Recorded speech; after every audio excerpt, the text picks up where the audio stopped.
9.3 Nigeria Info 7:32. We're back on Dailies today, the second installment for today. I'm Sheriff Quadry.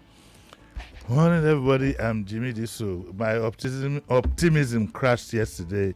I don't have my PVC. Got to the place I'm supposed to pick it up. Long story. Long story short. So, like we say, in short. In short, I don't have a PVC, and I've made every attempt to. I'm told that next week I should go pick it up from somewhere. I'm getting fed up. But I will, and I'll give all of you a feedback. That's good. That's good. Welcome and thank you for joining us. You can watch on Facebook and also on YouTube. Nigeria Info 99.3 is how you can join us on those two platforms. We await your comment on the stories that we got for you this morning. Let's start with the Vanguard, page 5. Gradual removal of petrol subsidy starts April. It's according to the federal government.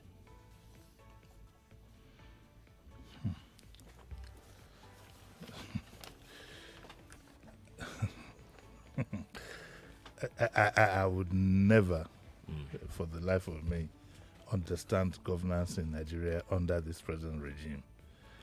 Now, the removal of the subsidy should have been something well crafted, well thought out, with full preparation and with enough notice. So, right bang in the middle of a very tense situation, where you have a lot of violence on one hand and elections on the other. Right bang in the middle of it, you wake up on the last, almost the third week of January, to hear, in the middle of all this tension, to hear that the petroleum subsidy there'll be what is called gradual removal from April. And guess what? To compound all this, if you work from home, you don't know how lucky you are. If you're the elite, who have comfortable cars and whatever to go to work wherever it is, you don't know how lucky you are. You need to talk to the masses. As we speak, I don't think anybody can tell you categorically, apart from a petrol station owner, where you can find fuel in this town. And it's been going on for close to a month. It's been back and forward, and back and forward, and back and forward, with blame going left and right and left and right. Today, NNPC will tell you there is fuel. Even the DSS one time threatened, they huffed and huffed, but they couldn't bring the house down. We still don't have fuel. Can somebody please tell me who is in charge? What is the thinking behind all this? What is the strategic plan? How do you want to lay this out to the people?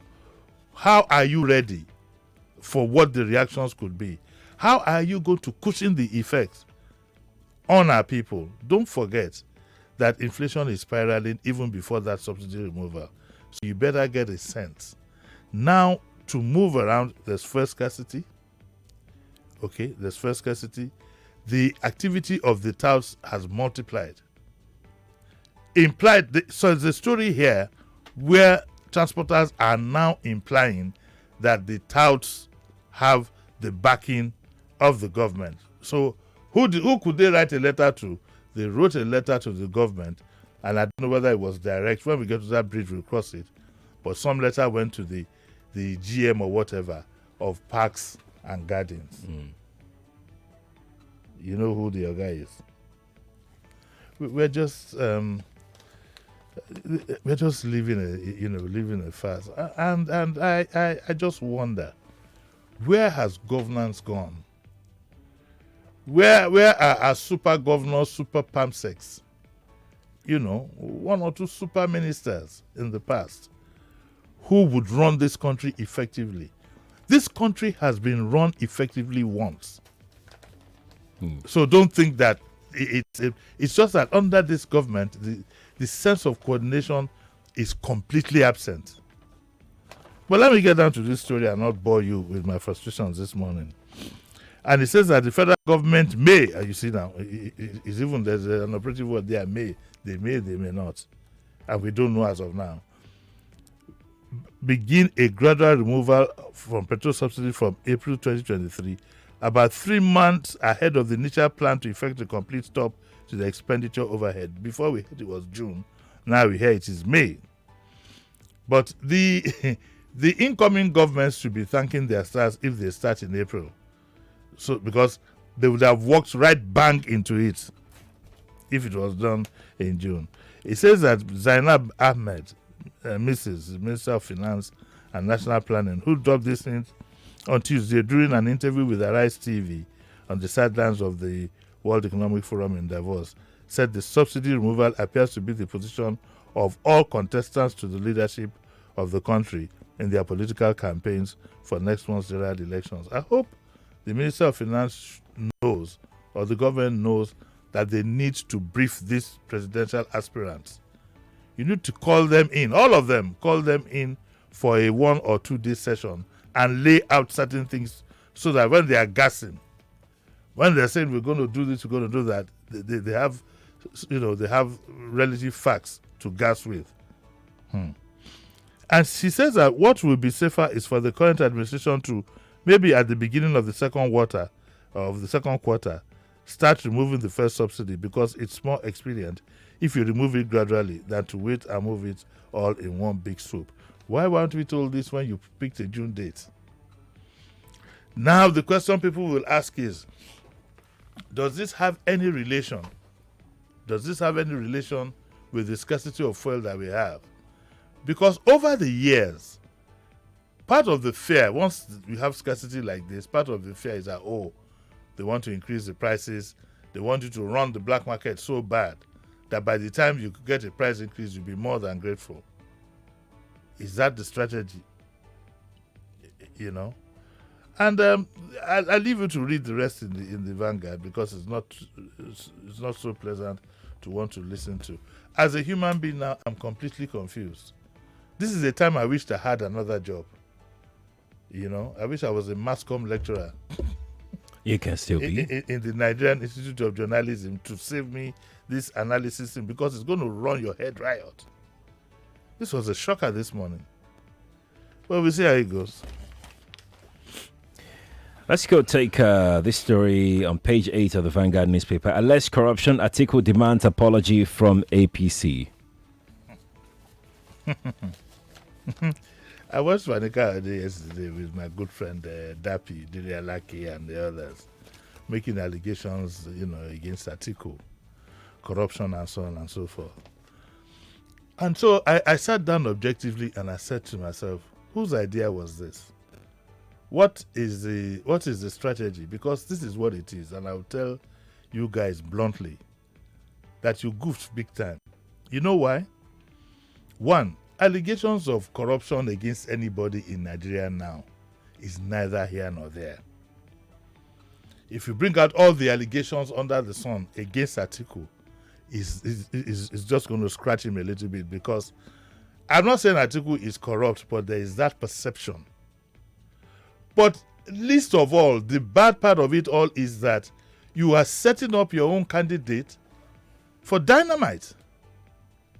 Because the perception of Atiku is the same perception people have of your candidate. So rather than talk about things like that, you should concentrate on selling your candidate to the people. More so with these gaps that we have here and there, with the various gaps that you have that have been made. It's you spokespersons now.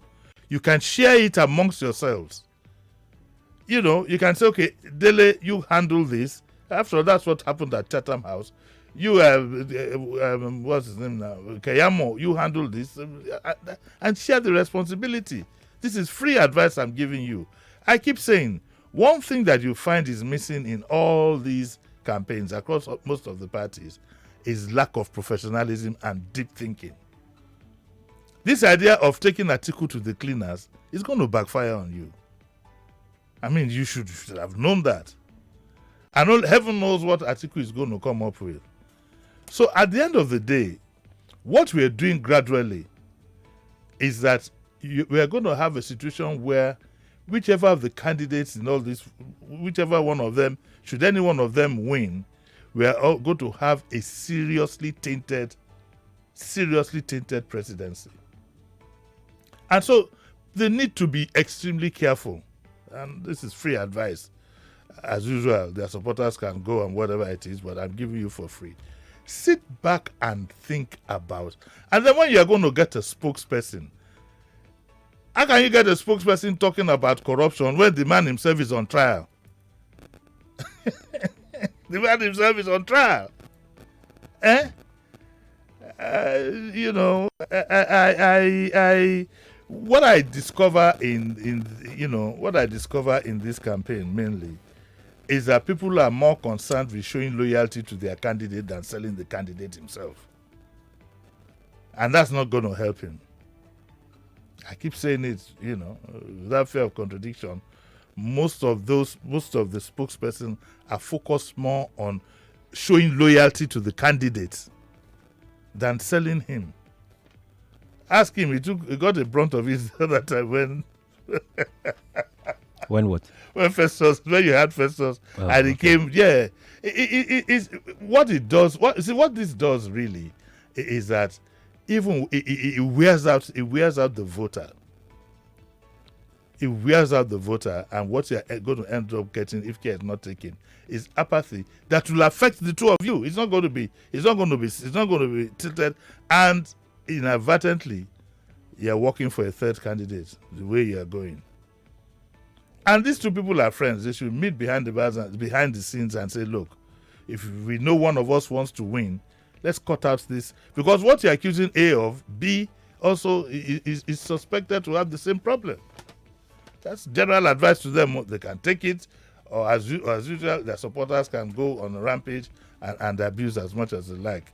But we will still say, the reason why we point out these things is that we want good, credible campaign and elections, devoid of less rot and more ideas.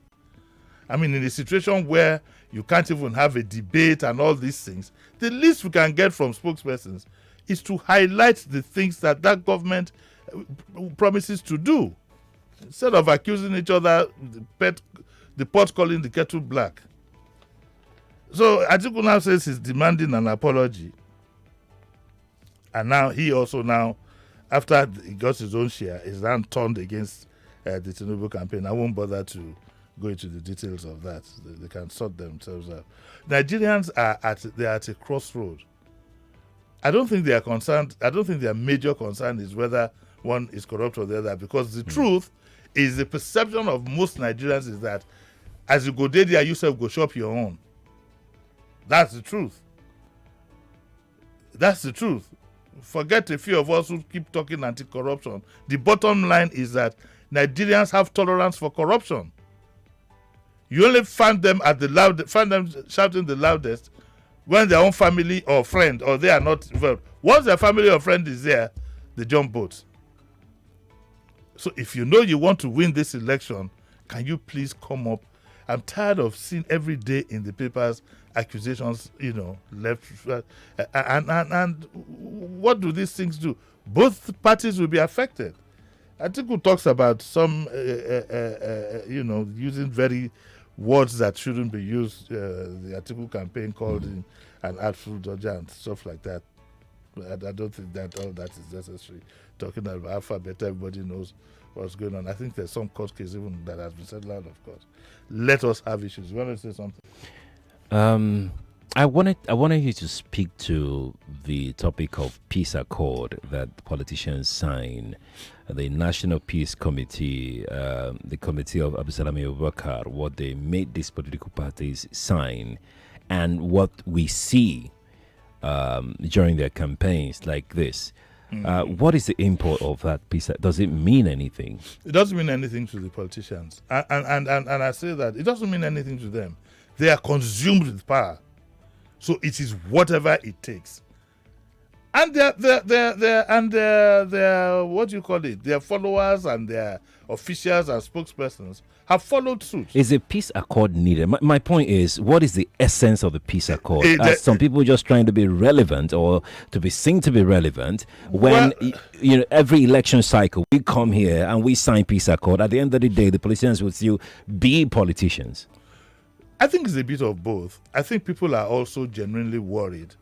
Don't forget that a lot of our elites, they want to protect themselves as much as possible. They don't want a bus stop in the country. If there's a bus stop, It's not going to affect. I don't mean bust up where you go. I mean bust up. Yeah. If there's a bust up, it's going to go all around.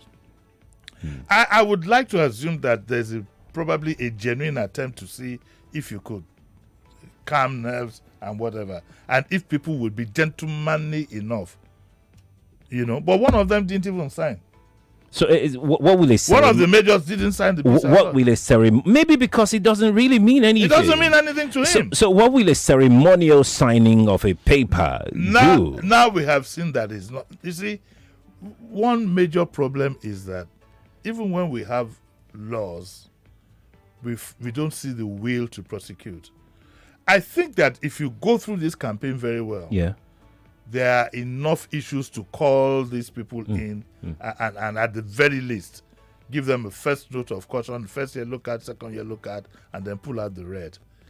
But we haven't done that. And that is because the greatest enemy or the greatest factor in all this is money. These people have so much money and they believe that they can get away with practically everything. But the truth is they can. That is the truth. If you have good money in this country, Powerful individuals, weak institutions.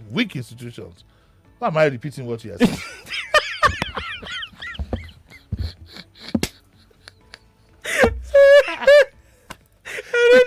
I don't know. Powerful. What did that sort of language? I have become an arrow as it to you. So back to what I was saying. Yeah. We have made our political leaders too powerful. Too powerful.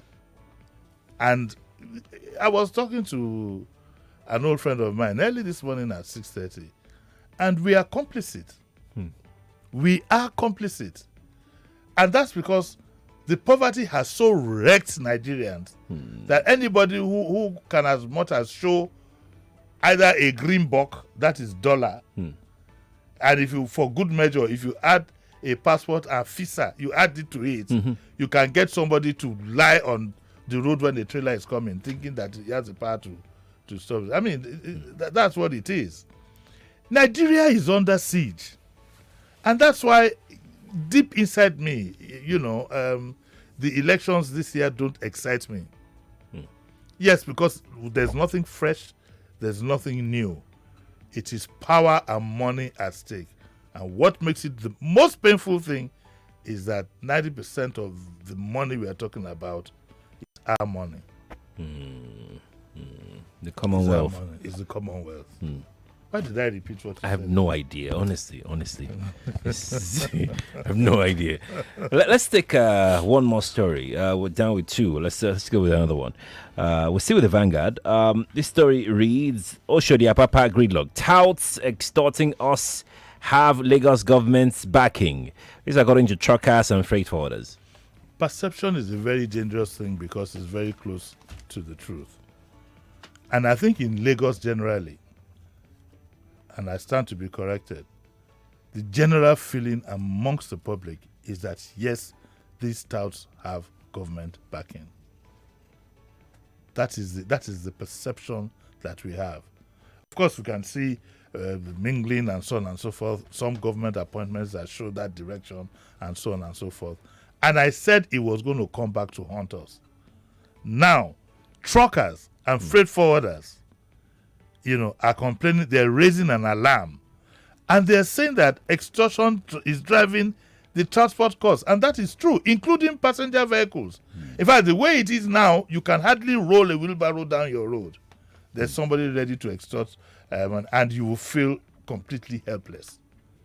Completely helpless. I've never felt completely helpless in my life. Even under the military, there was some semblance of law and order. What we have now, and I just pray that Eko Nibaje. But everything is pointing in the direction of total destruction and annihilation of Lagos. If care is not taken. It says that somebody here, in a national statement by the national president of Comtua, Yinka Aro Yeun, it says, to say the least, it is sad to note that this brazen illegality continues in broad daylight without any modicum of checks. In the face of all these nauseating experiences, we have remained law-abiding. Instead of resorting to violence, we have written several petitions and official letters to government at different levels. At different. Do you need help? In the face of, I don't need help. But in Do the you face need- of do all you this, need help? not I we can have help you. remained law-abiding. Instead of resorting to violence, we have written several petitions and official letters to government at different levels, bidding to have relevant government authorities call the miscreants to order, all to no avail, as all our entreaties are not attended to. He now says, you see, I read it. I cross all this with my red. That's why I can't see it. He says, truly the body language of the government is only a confirmation of the claim of the touts. Let me read it again. The body language of the government is only a confirmation of the claim of the touts that they have the backing of the government and that they work in absolute connivance. It is with deep frustration that we write to highlight and bring to your notice the excruciating torture, daily extortion and destruction of trucks our members face in the hands of touts who position along port access roads and major highways. It's not just the freight forwarders that have these things, the transporters also have it. And that's why that journey from maybe a hotel to White Sand, I mean, what do they call it, whoever it is costing almost double. And I hope that this seemingly romance between the government and these people, I hope it will not cost them the election. Remember that also we had stories, true or false, we had stories of these same people forcing people to put stickers on their cars. The transport owners put stickers on their cars. We saw videos, and so yes. intimidating the people. The same is in the markets. And I think the politicians should know that when people are pushed to the wall, they might not talk. But on that fateful day, you don't know how they might want to free themselves from this second slavery that we have.